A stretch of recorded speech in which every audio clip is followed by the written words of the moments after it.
Good morning to all of you my friends. आप सभी का हमारे चैनल में स्वागत है। वीडियो को स्टार्ट करते हैं आज की वंडरफुल थॉट के साथ, that is it doesn't matter how many resources you have. ये मैटर नहीं करता है कि आपके पास कितनी रिसोर्सेज हैं, but if you don't know how to use them it will never be enough. लेकिन अगर आप नहीं जानते हैं उसको यूज करना तो वो आपके लिए इनफ नहीं होगा, आपके लिए काफी नहीं होगा। ओके, सो इसी थॉट के साथ मैं आप सभी का स्वागत करता हूं daily current affair by the study tech में। वीडियो को स्टार्ट करने से पहले दो इंपॉर्टेंट फैक्ट मैं आपको बता देना चाहता हूं। आज है 14th of Feb, Valentine day, तो आप सभी को वैलेंटाइन डे की हार्दिक शुभकामनाएं। और इसके अगेंस्ट में मेरी आप सभी से रिक्वेस्ट होगी कि अगर आपको वीडियो पसंद आता है तो प्लीज इसको शेयर कर दीजिएगा और लाइक कीजिए और चैनल को जरूर सब्सक्राइब कर दीजिए, ताकि ये आप हमें प्यार के तौर पर दे सकते हैं। ठीक है, हमें आप सभी से हमें यही प्यार के तौर पर चाहिए और ये गिफ्ट चाहिए। आप सब अगर दे पाए तो हमारे लिए बहुत अच्छी बात होगी। ठीक है, दूसरा इंपॉर्टेंट फैक्ट है कि आप सबको पता है 14th of Feb 2019 It was the day when Pulwama attack take place in Lethpora Pulwama district के लेथपोड़ा में ये पुलवामा अटैक हुआ था, वेयर हमारे सेंट्रल रिजर्व पुलिस फोर्स के 40 जवान शहीद हो गए थे। This was a pre planned attack था। सो उनकी याद में भी हम लोग 14th ऑफ फेब को ब्लैक डे मनाते हैं। ठीक है, so these two facts are very important, you should remember. Video को स्टार्ट करने से पहले at the same time again I am requesting all of you to please subscribe our channel.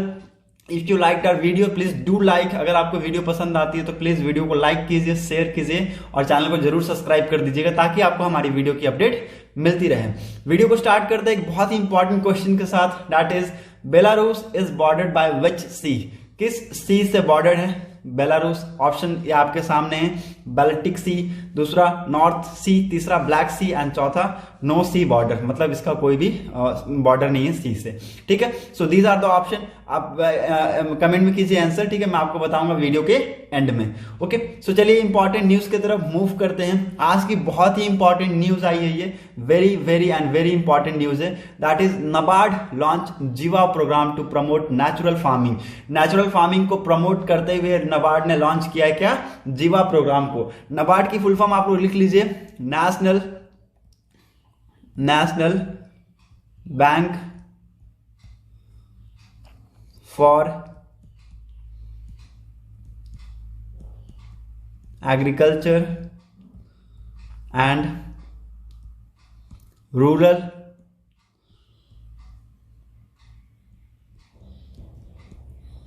Development.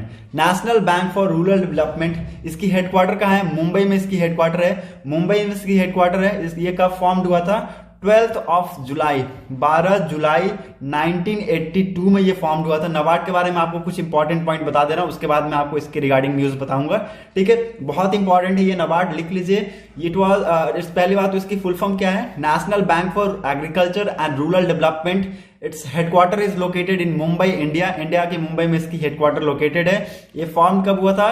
तो it was formed on 12 जुलाई 1982, 12 जुलाई 1982 में ये formed हुआ था। इसके मेन पर्पस क्या था? फॉर्म होने का मेन पर्पस क्या था? एग्रीकल्चर में डेवलपमेंट के रिलेटेड में एग्रीकल्चर में डेवलपमेंट के कारण इसका फॉर्मेशन हुआ था। ठीक है, इसके चेयरमैन कौन है? गोविंदा, लिख लीजिए आप लोग, चेयरमैन बहुत इंपॉर्टेंट है, गोविंदा राजूला चिंताला। ठीक है, गोविंदा राजूला चिंताला जी इनके चेयरमैन है। ठीक है, सो ये these are the very important points which is very helpful for your exam के लिए आपकी बहुत ज्यादा मदद करेंगे। ठीक है, इन्होंने रिसेंटली लॉन्च किया है किसको? जीवा प्रोग्राम को लॉन्च किया है टू प्रमोट नेचुरल फार्मिंग को प्रमोट करते हुए जीवा प्रोग्राम को लॉन्च किया गया under it existing water set and वादी प्रोग्राम और एग्जिस्टिंग वाटर सेट के अंतर्गत में ही इसको प्रमोट करते हुए, नेचुरल फार्मिंग को प्रमोट करते हुए जीवा प्रोग्राम को लाया गया फॉर 11 स्टेट्स में। Okay, to effectively implement the principle of agro ecology, long-term sustainability and transform the pre-existing social and natural capital towards efficient farming. ठीक है, this is for the implementation to all the principle of agroecology, long-term sustainability and transform the pre-existing social and natural capital towards the efficient farming. Okay, so इसके regarding मैं आपको बता दूं what is Jiva programme. Jiva programme है क्या? Jiva is an agro ecology based programme. लिख लीजिए, it's agro ecology based programme, agro ecology based programme है। And amalgamation of several projects under the watershed programs of NABARD will be implemented in 11 states covering 5 agroecological zones। Okay, क्या है एक जीवा, क्या है एक एग्रो इकोलॉजी बेस्ड प्रोग्राम है, ठीक है। ये लगभग कितने सेवरल प्रोजेक्ट्स का अमेलगमेशन है under watershed programme of NABARD, और लगभग 11 स्टेट्स को ये कवर करेगा with covering of 5 agro ecological zone. Okay, मैंने आपको इसके रिगार्डिंग इंपॉर्टेंट फैक्ट्स बता दिए हैं। It was formed in this and headquarter is located in Mumbai, chairman Govinda Rajulu Chintala ji. Okay, so this is very important news that NABARD has recently launch Jiva programme to promote natural farming. Now next important news that Telangana government ties up with British Council to expand higher education। Higher education को expand करते हुए Telangana government ने tie up किया है किसके साथ, British council के साथ, ब्रिटिश काउंसिल के साथ इन्होंने टाई अप किया है, और ये इन्होंने साइन की है 3 साल का मेमोरेंडम ऑफ अंडरस्टैंडिंग इन्होंने साइन किया है to renew the partnership in education, English and arts. ठीक है, बहुत इंपॉर्टेंट पॉइंट से लिख लीजिए, the government of Telangana and the British council, ठीक है, इन्होंने क्या किया है, 3 साल का मेमोरेंडम ऑफ अंडरस्टैंडिंग साइन की है to renew the partnership of education, to renew the partnership in education, English and arts, English और एजुकेशन में की पार्टनरशिप को रिन्यू करने के लिए 3 साल का MOU साइन किया गया है। Okay, to facilitate research between institutions and assist to expand the higher education globally, to offer global opportunity for youth of Telangana. ठीक है, इसके अंदर बहुत सारी चीजें है, क्या क्या है, ये असिस्ट करेंगे for the expansion of higher education globally, ताकि जो हमारे हायर एजुकेशन से वो चाहे एक्सपैंड कर सके। ठीक है, they will also offer global opportunity for the youth of Telangana, they will offer global opportunity, बहुत सारी अपॉर्चुनिटी प्रोवाइड करेंगे to all the youths of Telangana. ठीक है, एंड रिसर्च के सेक्टर्स में भी ये बहुत ज्यादा हेल्प करेंगे। Under the extended 3-year memorandum of understanding, the British council has also signed an agreement with the research and innovation circle of Hyderabad. ठीक है, इन्होंने किसके साथ भी साइन किया है, research and innovation circle of Hyderabad के साथ भी एक एग्रीमेंट साइन किया है to work closely to engineer new partnership between universities, research institutions and the centre of excellence in UK in Telangana. ठीक है, किसके साथ, research and innovation circle of Hyderabad के साथ इन्होंने एक और एग्रीमेंट साइन किया है to work closely with the engineers to makes a new partnership between the universities, research institutions and the centre for excellence in UK and in Telangana. Okay, कुछ main important कुछ focus areas है जिनके ऊपर बात की गई है। The partnership between rich and UK higher education institution will be in the area of aerospace, defense, life science, pharma, food and agriculture, sustainabilities. Okay, so these are the main areas which has been focused by such companies. Okay, इनके द्वारा main focus areas है aerospace, defense, लिख लीजिए, बहुत important point है, मैं आपको बता रहा हूँ, बहुत इंपॉर्टेंट ये सारे पॉइंट्स है। Life science, pharma, food and agriculture and sustainability. Okay, so these things are very important. The two partners will also take part in joint innovation or entrepreneurship initiatives like sharing of best practices or the development of best spoke course to develop relevant skill amid the young people of Telangana. Okay, so these things also take place over there. Telangana government tie up with British Council to expand higher education. लिख लीजिएगा, बहुत important point है VVI, ये आपको कहीं भी पूछा जा सकता है कि किस गवर्नमेंट के द्वारा अभी रिसेंटली 3 साल का मेमोरेंडम ऑफ अंडरस्टैंडिंग साइन की गई थी ब्रिटिश काउंसिल के साथ to expand the higher education. वहां आपको ऑप्शन दे देंगे, आपको आंसर देना है Telangana government. Okay, now move on to the next important news that India's Goa Shipyard Limited delivered the 5th vessel ICGS Saksham. ICGS Saksham, this was the 5th vessel which recently has been delivered by India के Goa Shipyard Limited ने इसको deliver कर दिया गया है इनके द्वारा। ठीक है, इसके रिगार्डिंग में आपको कुछ इंपॉर्टेंट पॉइंट्स बताऊंगा, प्लीज नोट डाउन। ये वेसल का नाम क्या है, इंडियन कोस्ट गार्ड सक्षम है, ये सक्षम नाम का अभी ये रिसेंटली 5th वेसल है जो कि डिलीवर किया गया है किसके द्वारा, इंडियाज गोवा शिपयार्ड लिमिटेड, इनके द्वारा डिलीवरी की गई है to the this was the fifth coast guard offshore patrol vehicle, ठीक है, this was the fifth coast guard offshore patrol vehicle. लिख लीजिए, जो ICGS सक्षम है ये 5वां कोस्ट गार्ड का ऑफशोर पेट्रोल व्हीकल है and it's was the project, ये साइन की गई थी। कुछ ऐसे पॉइंट्स जो कि अंडरलाइन के लिए है, जैसे कि all 5 vessel have been delivered before time to the Indian coast guard, ठीक है, मतलब कि जितने भी 5 वेसल की जो डील की गई थी, it was the deal of 2016 की ये डील है, 26 अगस्त में ये डील की गई थी और बताया गया था कि this all 5 vehicles will be delivered before time, मतलब टाइम से पहले ही इसको डिलीवर्ड कर दिया जाएगा to the Indian coast guard, ठीक है। The contract for 5 CGOPV was signed by GSL के द्वारा इसको साइन किया गया था in with the ministry of defence के साथ ऑन 26 अगस्त 2016, ठीक है। 2016 में ये साइन किया गया था 5 coast guard offshore patrol vehicle के लिए, किसके साथ, GSL के साथ इसको साइन किया गया था। ओके, सो इसके रिगार्डिंग मैं आपको वेसल के रिगार्डिंग कुछ इंपॉर्टेंट पॉइंट्स बता देता हूं।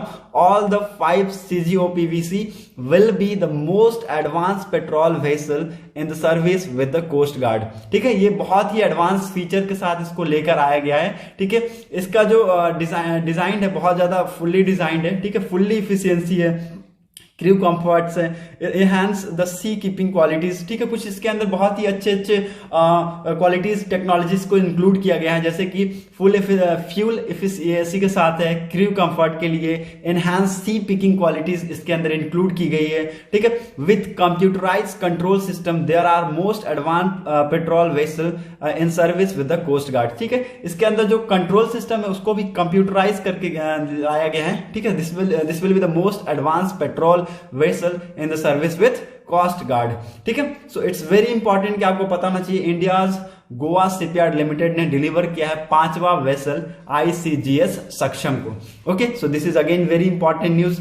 सो ये तीसरी बहुत ज्यादा इंपॉर्टेंट न्यूज थी। आज के 3 इंपॉर्टेंट न्यूज मैंने आपको बता दिए और अब बढ़ते हैं हम लोग क्वेश्चन की तरफ, देखते हैं आज के क्या इंपॉर्टेंट क्वेश्चन है, ठीक है। इंपॉर्टेंट क्वेश्चन है, पहला इंपॉर्टेंट क्वेश्चन क्या है, Australia has recently designated which species as endanger. Recently Australia ने एक स्पीसीज को एंडेंजर्ड घोषित किया है और उसके रिगार्डिंग प्रोटेक्शन स्टार्ट कर दी गई है, ठीक है। कुछ प्रिवेंशन प्रिकॉशन स्टार्ट कर दिया गया फ्रॉम द ऑस्ट्रेलियन गवर्नमेंट। सो वो किस स्पीसीज की बात कर रहे हैं जिनको एंडेंजर्ड घोषित किया गया है? ऑप्शन बता देता हूं, A panda, B koala, C kangaroo and D sloth. Okay, I am going to give the answer, B will be the answer of this question. Australia ने किसको अभी एंडेंजर्ड घोषित किया है? कोयला को एंडेंजर्ड घोषित किया है and which was classified as vulnerable only 10 years अगो, ठीक है। 10 साल पहले इसको वनरेबल घोषित कर दिया गया था and the impact of prolonged drought, summer bush fires and the cumulative